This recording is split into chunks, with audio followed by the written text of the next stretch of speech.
Here's the local site. You can see there's no latest news here yet. 2 weeks away from leaving for the trip, I started to panic. I went, oh, but I sent it to the wrong f***ing address. There it is. Latest news section shows the latest posts.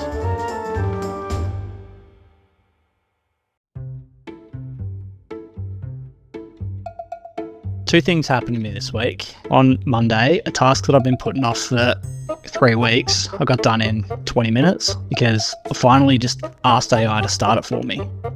On Thursday, I looked up and it was 11:45 at night, and I'd have spent 90 minutes rewording a prompt for something that didn't even need to be reworded. That's not work. It's just a poker machine that talks back. Same tool, same week, same brain. AI is the best thing that's happened to my brain with ADHD, but it's also the worst because it's the most efficient way I've found to waste the whole night. I'm Chris, an ADHD coach with ADHD, and I also build software. And I've been using AI to build software for the last 3 years. And I also use it to keep my life from falling over. I try to. This isn't one of those 10 AI hacks or ADHD hacks. It's how I actually use AI with ADHD. Why AI fits the ADHD brain almost too well. And 3 ways that I use it, it actually works for me. And the traps I keep falling into, so you don't have to. Later in the video, I'll show you something that I built live, so keep watching for that one. Here's why AI feels like it was designed for us, even though it wasn't. The ADHD brain is a now brain. We're wired to grab the small reward that's in front of us over the big reward later. It's one of the most replicated findings in ADHD research. The future genuinely doesn't feel real to us, so do it now always beats do it later. Now, look what AI does. You ask it and the answer's just there, instantly. No waiting, no blank page. The slow build-up of doing something yourself, our brains find that a completely flat task. And the instant payoff from AI is electric. It perfectly lines up with our dopamine-seeking reward system. There's even brain imaging work that shows ADHD brains underperform when anticipating a reward, but over-respond when it actually gets the reward. AI is all landing, no waiting. There's 2 caveats though. First, this is a brand new area. The research on AI and ADHD is really thin to non-existent, and most of what we know is reasoned across from general studies. Second, and this is a sneaky one, faster isn't always better for us and our brains. There's research showing ADHD brains actually learn worse from instant feedback than they do after a short delay. Remember that for later, because it's the whole reason these traps are so easy to fall into. The thing that makes AI helpful is the exact feature that makes it a trap. It's one switch, not 2. On the positive side though, AI has been the best working memory assistance tool that I've ever had. Hello, computer. ADHD brains are like a browser with too many tabs open. You don't know what's on each tab. Hello. And there's at least 3 that are playing music. You got no idea which ones they are. Hello! Using AI, I can dump it all out, every loose thread, every half thought, Hello! and have it organise it for me. Hello! AI sorts it out and hands it all back to me in a neat little package. Everything is wrapped up in a neat little package.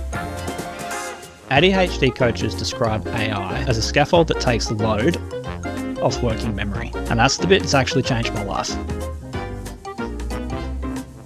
The same instant, judgment-free, always-on hit, that's the perfect dopamine loop. The same reason it helps you start is the same reason you're still there at midnight. So the whole game, the entire game that we need to play is keeping it as a scaffold and not letting it become a slot machine. Here's how I do that. So here's one way that I use AI. I use Claude Code inside VS Code. So I'll set up a custom deep research command. I'll use this when I have ideas for new blog posts or videos. So I've got one that I want to do soon on the neurodiversity salad bar. But what in the name of Davy Jones's locker is a salad? So I can just put that in as the topic. And here's a good thing, Claude will ask me questions about the task before it starts so that it can help cover areas that I might not have thought of in the first place. And now it's going off and doing the research. I'll end up with research documents that I can read through afterwards that are fully cited. Now I get to just sit here and play with some fidgets and let my brain think of the next thing.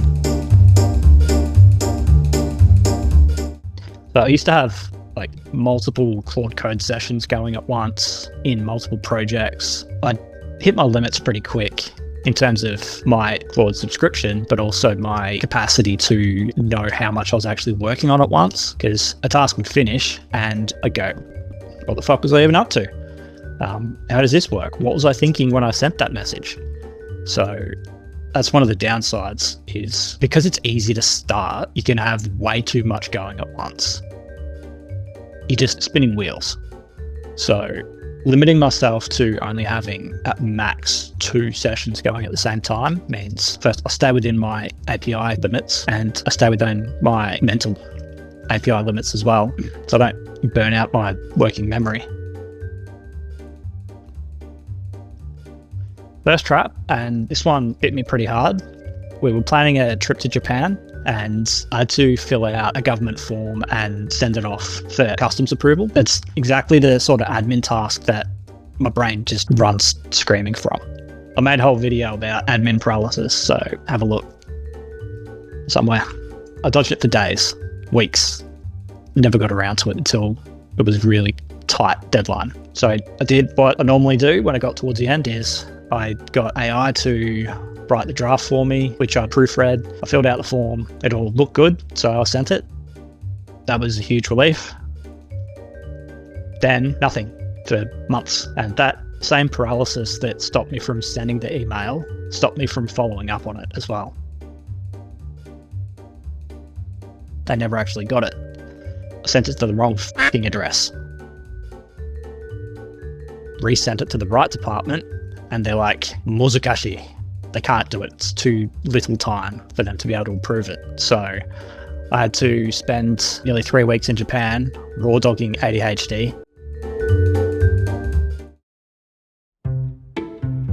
I wanted to get a latest video widget set up on the site. Here's the local site. You can see there's no latest news here yet. Design a latest news widget for the front page. Where should the YouTubers use that? How should articles and unified feed? What should clicking on a video card do? I reckon it should go to...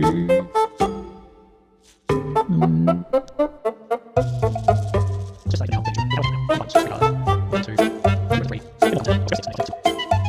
can just cut it down later and submit. There it is. Latest news section.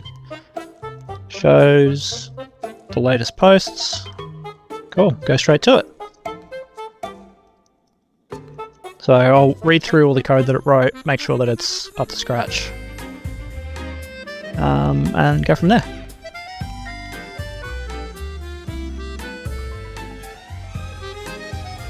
The thing that keeps it a tool and not a crutch is you actually read what it writes afterwards. You don't just spray and pray. But research is pretty blunt about it. The more you trust AI, the less you think.